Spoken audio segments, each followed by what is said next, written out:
Oh, hey there. You got a second? You want to see a picture of the babies?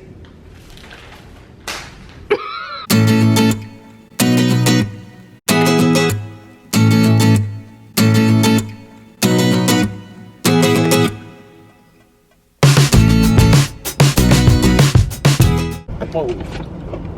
Almost a lobster. We are being swarmed. Yeah, we are. Good thing we're staying in the car. How much longer are the love bugs going to be around? Hopefully not very much. Okay, first Happy Friday! Yay! Happy Friday! I was going to jump straight into all You're not even going to say hello to all everybody. business here. Seriously. Gee. It's Friday. Sorry, happy Friday. Woohoo! We have one ultrasound checked off our list out of 2 today. So our first stop was Beaufort Memorial Hospital. Rachel got an ultrasound of her gallbladder, which is what they were most concerned about, and then also her kidneys and liver. Everything in the upper right quadrant. Right. So the ultrasound tech was like, I'm not really supposed to say anything. However, turns out my kidney on my right side is, she said, moderately hydrosed, like backed up, full of fluid. I guess it's pretty common in pregnancy, but it can get worse, and some women, the pain from it is so severe that they end up hospitalized. So that's likely the cause of the pain that I've been having over on this right side, so is my hydronephrosis. Sounds like we have a diagnosis or an explanation. So that's good. Rachel's doctor will call us. Who knows if it'll be, it's a holiday weekend, so who knows if it'll be after the holiday weekend or if it'll be today. But I'm sure we'll talk more about that. The technician said that she was going to send over the results to our OB clinic, but she was also going to give our doctor a call directly to let her know that she saw that that right side was a lot worse than my left side looked normal, the kidney. So, and then she had me empty my bladder to see if it improved at all, and it didn't. So she was unable to rule out the fact that there might be a blockage in my urethra that's causing this backup. So we'll know more about that obviously after we talk with the doctor. So now we're on our way to Charleston, just stopped at the gas station. I really don't have very many pet peeves.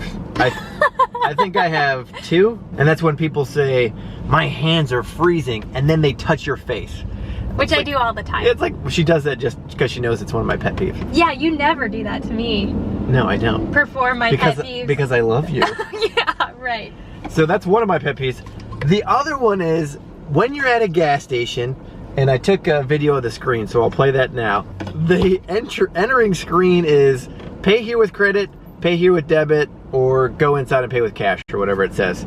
And you hit pay here with credit, and then you put in your credit card, and then it asks you, is this a debit card? I don't know why that bugs me so much. I don't know either, because it doesn't bother me at all. It's literally, you just have to push one more button. If it really pushes his buttons. So I'd like to hear your pet peeves. Rachel, do you have one? I think it's hilarious reading people's pet peeves. Yeah, I have several. Horrible grammar in emails. I have lots. I can't even think of them all right now. All right, she'll think about it. We're gonna drive to Charleston. We'll talk to you later. Tell us your hydronephrosis stories. Oh yeah. It sounds like it's really common, so I'm curious to see how many of you guys experience this in your pregnancy.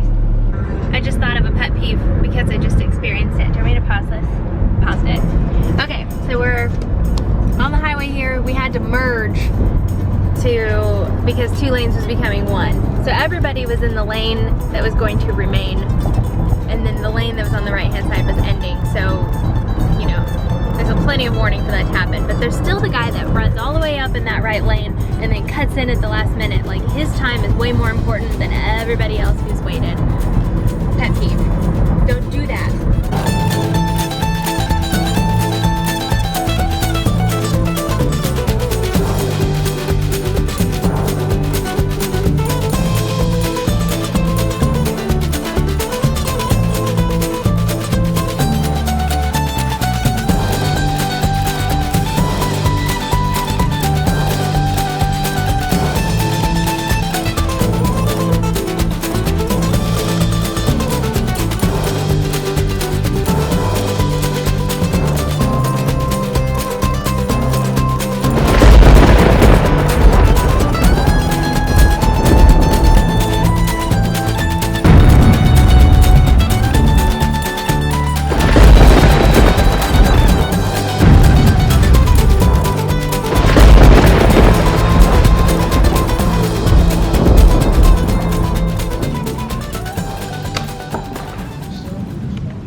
There's a storm rolling in.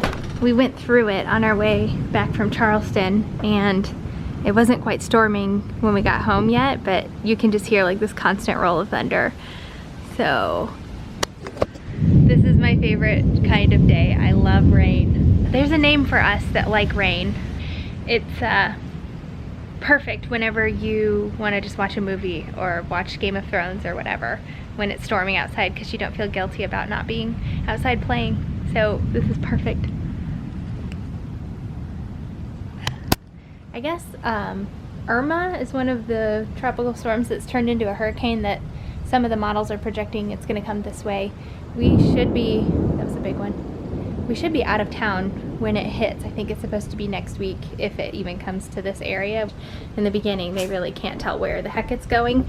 So they have us kind of on guard for Irma, and luckily we won't even be here to deal with it. We weren't planning on bringing our cats with us on our trip. Maybe we'll have to reconsider. Right, Iris? One expert suggests the cleanup will be even more expensive. In other news, kind of on a related note, it's September 1st, and that means that we can go ahead and start decorating for fall. I'm so excited. I have all of my fall decorations in some bins out in the shed, so we'll probably drag those in this weekend and start putting up our fall decorations. Even though it feels ridiculous here in South Carolina, because it's pretty much through the entire fall, it's still like 100 degrees outside. So when I went shopping with my mom and my Aunt Betty for baby stuff, we ended up in Pier 1, and we all fell in love with this scent. It's the Pumpkin Woods. Does that say Citronella? Forastera? Whatever, Pumpkin Woods. So we all got one of these 3-wick candles. They had a deal where you could get 2 items for $25. So we got the 3-wick candle, and then we all got the diffuser of the pumpkin wood smell. It is like, if you had to put a smell to the word fall, this is it. Highly recommend it. So we're gonna go ahead and light this candle here.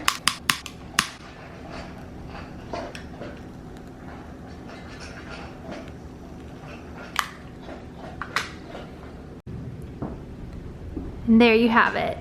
The rain just started pouring.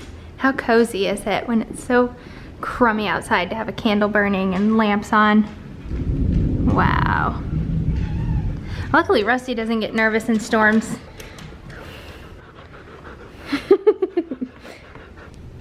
Oh, hey there.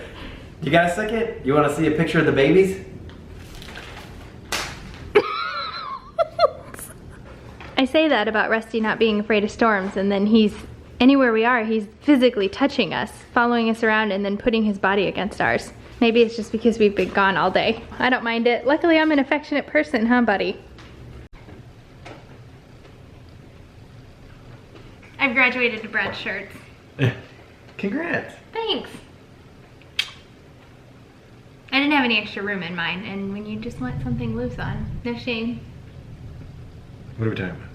So we had the big ultrasound, the anatomy scan, and they got most of what they needed. She said that the ultrasound tech said you almost never get everything you need with a twin pregnancy on the anatomy scan because there's just not enough room. They just can't see everything. So I go back in 3 or 4 weeks to finish it.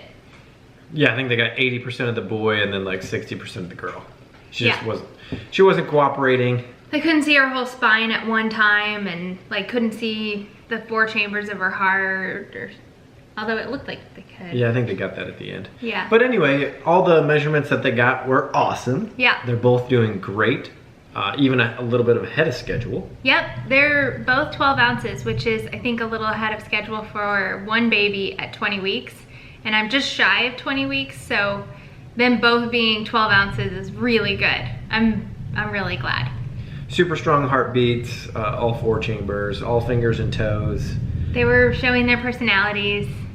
Yeah, Again. it's crazy how much they have moved. So in the morning, when Rachel had her ultrasound of her gallbladder and kidney, the tech did a little quick ultrasound of them, and they had their heads together. And then in the afternoon, he had his foot on her head. Smashed up, I mean, you can see like the imprint of his foot in her head. So basically it was like the exact opposite of last week when she was kicking him in the head. Yeah, he got her back So today. it's crazy how much they're just moving around. I know. Then there's another one of all 4 of their feet together which is really cute. Her feet are on top. You can see her heels touching, and then his feet are on the bottom. A lot of and feet. He has his feet kind of overlapping each other. And then there's a really cute one of his face with his arms up by it.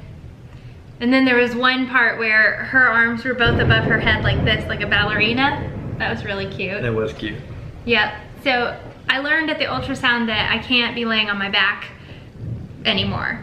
Like within 10 minutes of the ultrasound starting, I started to feel really weird, and I couldn't like put my finger on what felt wrong. I felt kind of nauseous. I wasn't interested at all in the ultrasound that was going on, which I felt like was really weird. Like she kept talking about certain things, and I was just like, I just don't feel right. You're like, don't pass out, don't pass out. Yeah, and I'm like, man, I kind of feel like at that point I didn't even have any idea that I was getting ready to pass out. So it was just like this uneasy, weird feeling as it started. And then I started getting really lightheaded. And then I remembered like that can happen when you have twins pressing on your aorta. So I mentioned to the tech that I was getting lightheaded, and by that point it was escalating really, really quickly.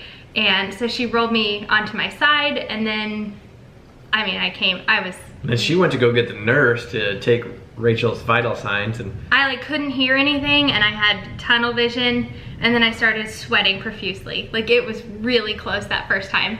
So then we tried it again. I came back, everything was fine. I felt normal again. Rolled onto my back again so she could continue, and within a few minutes I started getting that sensation again, started getting lightheaded, like got sweaty again.